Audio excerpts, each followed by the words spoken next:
As Noites das Grandes Fogueiras, de Domingos Meirelles.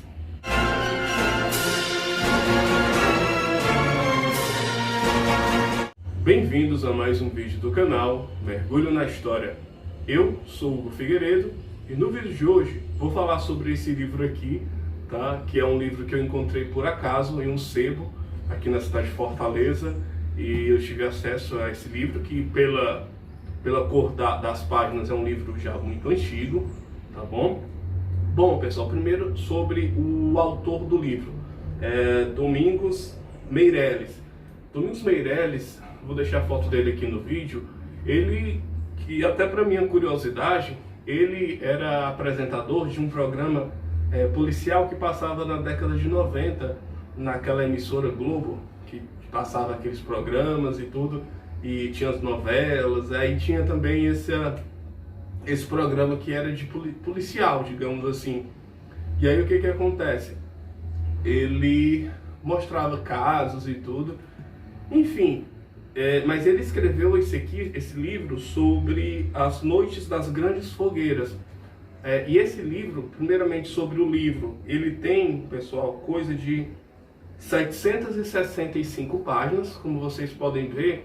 É um livro bastante denso, 764 páginas.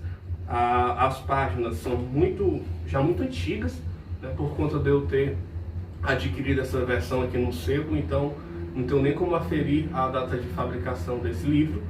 Bom, sobre o conteúdo, pessoal, é importante, antes de mais nada, que eu sempre lembro a vocês que se inscrevam aqui no canal Mergulho na História para acompanhar semanalmente aos dias de domingos vídeos novos falando sobre temas relacionados à história, à filosofia, mas com ênfase na história, tá bom? Pessoal, esse livro aqui, falando sobre a história em si, eu fiquei realmente estarrecido com o conteúdo desse livro.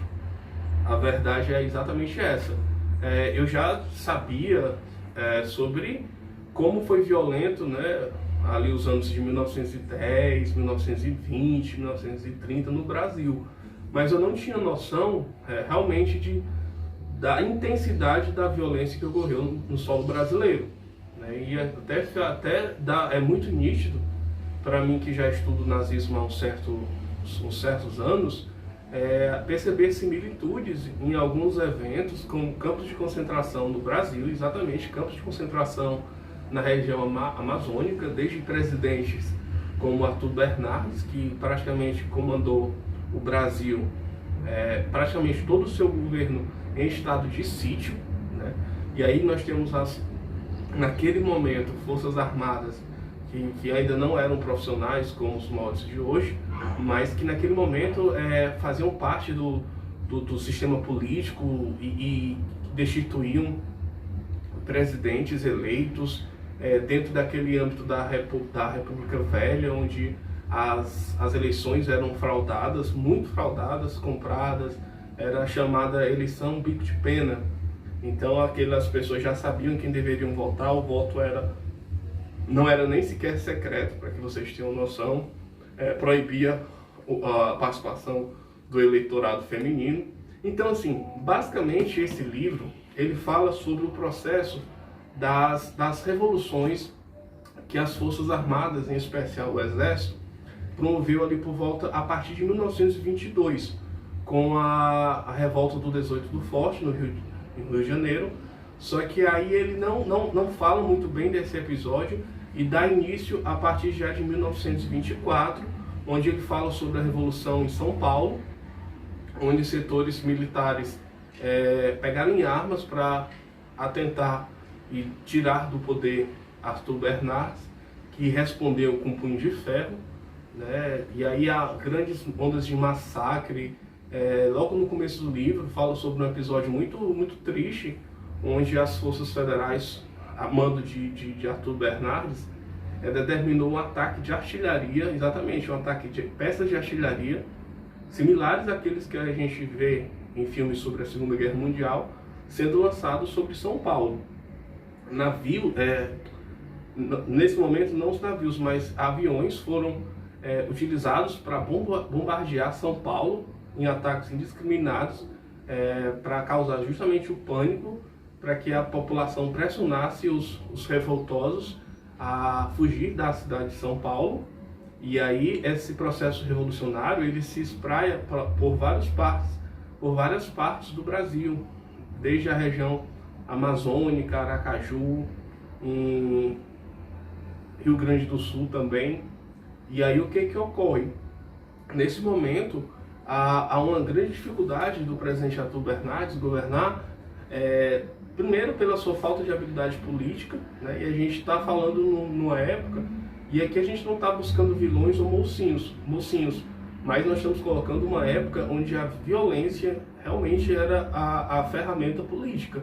Então, assim, se hoje a gente tem um regime democrático que poderia melhorar, quando nós comparamos esse momento de 1924 a 1930, eu fiquei realmente estarrecido com os atos de violência que ocorriam aqui no Brasil. Desde prisioneiros que eram mandados para campos de concentração na região amazônica, tortura, pessoas que eram colocadas em navios e mandadas para ilhas no meio do oceano e afundadas lá. E a repressão, certo? A repressão muito forte por parte de Arthur Bernardes, que por muitos historiadores é colocado como o presidente mais violento até hoje da história do Brasil, né? Então, assim, a violência realmente era a ferramenta. E aí a gente está falando de violência parte a parte, desde os revoltosos que planejavam ataques, inclusive ataques com artefatos explosivos contra a figura do presidente, abrigado no Palácio do Catete, até uma violência recíproca também em relação à população civil, aos revoltosos.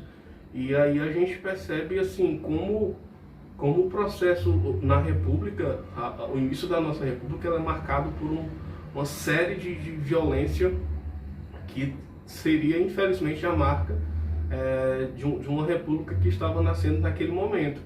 E o livro ele relata de forma exatamente muito viva, muito cruel, os atos que ocorreram aqui no Brasil naquele momento, né? Então, assim, realmente é um livro pesado, não é um livro fácil de você ler, mas assim, é interessante e eu quero fazer ainda pesquisa assim, nessa área, relacionando, comparando realidades que ocorreram na Alemanha nazista com cenários que ocorreram aqui no Brasil naquele período de 1920. E é um período muito pouco estudado, e as pessoas pouco conhecem sobre esse assunto, inclusive eu me coloco nesse rol das pessoas que não conhecem muito sobre esse assunto. E esse livro aqui, pessoal, das Noites das Grandes Fogueiras, fala sobre personagens desses movimentos revoltosos que tentaram ocupar as cidades e acabaram formando ali o que ficou conhecido como as colunas, principalmente a mais conhecida, que é a coluna do Luiz Carlos Prestes, que varreu o Brasil em vários momentos, né, enfrentando as forças legalistas ou regulares e destituindo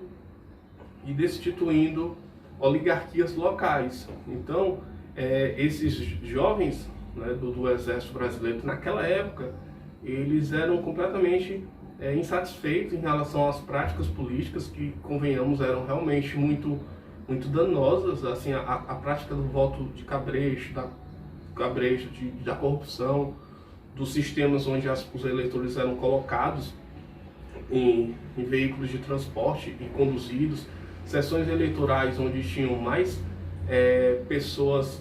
votos do que pessoas habilitadas a votar, para que vocês tenham uma ideia. E aí, assim, não existia uma justiça eleitoral como existe aos moldes de hoje. Então, naquele momento, as eleições elas eram confirmadas pelas juntas verificadoras, que eram membros dos senados e da Câmara dos Deputados. Lembrar que naquele momento existiam os senados estaduais, tá certo? E existiam junto a eles essas juntas verificadoras para validar os resultados das eleições. E isso, pessoal, era a marca da política brasileira naquele momento, uma prática exatamente muito viciada, sem transparência, onde existia a corrupção, a marca da corrupção. E aí Arthur Bernardes teve dos seus principais articuladores ali, seu braço direito envolvido também em escândalos de jogo do bicho. E aí o que acontece? Só que a imprensa ela é exatamente muito censurada. em todo o seu governo, onde impera o estado de sítio. Aí ele é sucedido por Washington Luiz, o livro coloca isso, e aí ele não entra na questão da Revolução de 1930, onde há a participação do movimento tenentista, tá bom? Então é isso, pessoal. Eu espero que vocês tenham gostado da resenha, um comentário, na verdade, desse pequeno livro aqui, né? Não tão pequeno assim, porque a gente está falando de um livro de mais de 700 páginas. E é isso, pessoal. Eu espero que vocês tenham gostado desse vídeo. Se gostou, deixa o seu like. Se for alguma pergunta aqui, comenta, faça as perguntas aqui no comentário. E principalmente, curte o vídeo, se inscreve, isso ajuda muito a quem produz conteúdo aqui no YouTube. Pessoal, muito obrigado e até a próxima. Valeu!